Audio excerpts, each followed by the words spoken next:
Yo, it's your boy J$, guys. Welcome back to the channel. Welcome back with another video, y'all. With that being said, do me a favor and hit the subscribe button and turn on your notification, please, y'all. But yeah, this video, guys, is about Dwayne Wade, guys. Dwayne Wade is that one NBA player, guys, I had a lot of respect for, and I put him all-time third best shooting guard of all time, behind Jordan and Kobe, y'all. But with that being said, man, Dwayne Wade recently been smoking the wrong drugs, yo. He's been losing his mind lately, and he has been showing his true color by like disrespecting Kobe Bryant. Like, my problem with Dwayne Wade, you can feel that when someone always had hate in their heart for somebody. You know what I'm saying? That's what I gain out of Dwayne Wade. He always hated Kobe. He always hated being behind Kobe. He always hated the fact that he was not Kobe. He always hated the fact that Kobe was better than him. You know what I'm saying? But he never showed that. But he was always holding that grudge side of him, y'all. But his actions only could expose that. You know what I'm saying? With that being said, y'all, Dwayne Wade went to a podcast and he stated that Pau Gasol should have won the NBA Finals MVP in 2010. Which, if you don't know, that 2010 NBA Finals, it was the Lakers versus the Boston Celtics. If you know, the Celtics had their big three at the time with Ray Allen, Paul Pierce, Kevin Garnett. That whole team was stacked, and Kobe Bryant only had one All-Star on him. It was just Kobe Bryant, Pau Gasol, Lamar Odom was nice. Ron Artest was there, Ariza was there. The Lakers had a decent team too, so I'm not sitting in here making excuses for the Lakers. Like I said though, the Celtics did had a big three at that time. With that being said, if you watch the NBA Finals during that time, it was a bloody series. Every game was very competitive.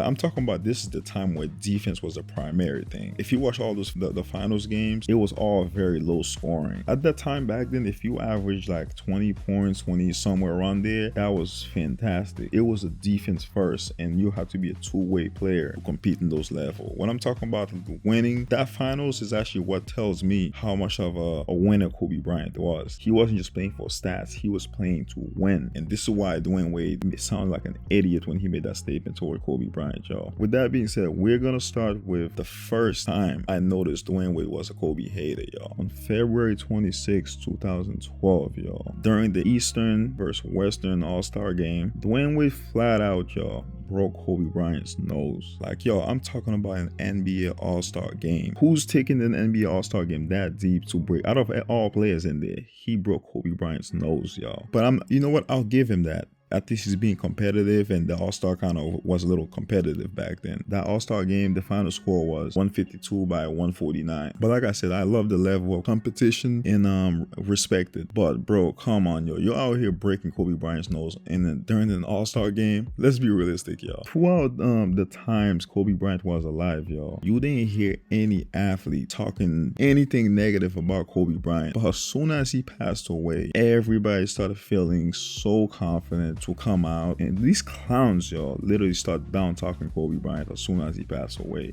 That's the thing I can't respect, y'all. It recently came out that, y'all, Dwayne Wade made this horrible statement about Kobe Bryant. When I tell you, man, I wanted to just jump to my computer and find Dwayne Wade and just confronted him for Kobe, bro. And I literally preach a bunch of positivity in this channel. But Dwayne Wade flat out disrespected Kobe in the sense where, you know, he was hating. But the quote that he used was, Kobe didn't play well in the 2010 NBA Finals. Gasol should have won that NBA Finals MVP. I'm like, dude, you straight up a hater, y'all. Kobe Bryant's NBA Finals average in 2010 was 28.6 points per game, 8 rebounds and 4 assists, compared to Pau Gasol, who scored 18.6 points a game, 11.6 rebounds, 2.6 blocks. Don't get me wrong, those are decent numbers from Gasol, but that is not better than Kobe Bryant's number right there. And to begin with, Kobe Bryant is doing that with double team. The Celtics, literally, the game plan is trying to slow it down at Kobe as much as they can. If you don't know, they had Tony Allen,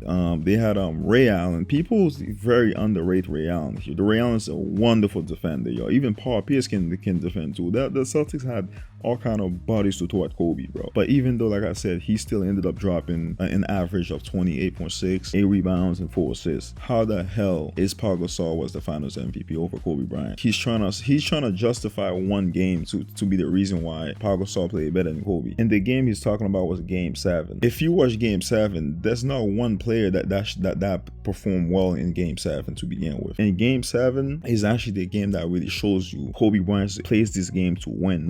That's his whole mindset, is to win, bro. In Game 7, y'all, Pau Gasol had 19 points, 18 rebounds, and 4 assists, y'all. But with that being said, he shot 37.5%. That game was a bloody game. Like I said, it was a very low scoring game. It was a bloody game with serious defense.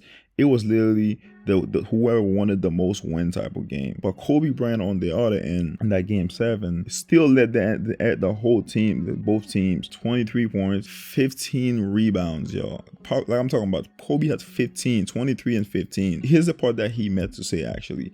Kobe shot 25% during that game. But like I said, Pau Gasol is a power forward / center. He shot 37% during that game. So that tells you, like I said, that was a bloody defensive game. Like I said, it was whoever wanted it the most that was going to come on top. So that tells you Kobe Bryant giving you 23 and 15 during that game, and for them to still win, that has to do with him sacrificing the scoring, and then he's working his ass off, trying to do whatever it takes to win that game, y'all. How does that make Kobe not winning the NBA Finals MVP just because of that one game? To begin that one game, he led them in scoring, and he also had 15 rebounds as a guard. That tells you, like I said, he's literally playing to win. He was doing everything it takes to win. Because that whole game, rebounding was the key of that game. If you tune in that NBA Finals, you're gonna find out rebounding was the key of that game. And Kobe came in clutch, showing you 15 rebounds for a shooting guard. That's what it's gonna take him to win.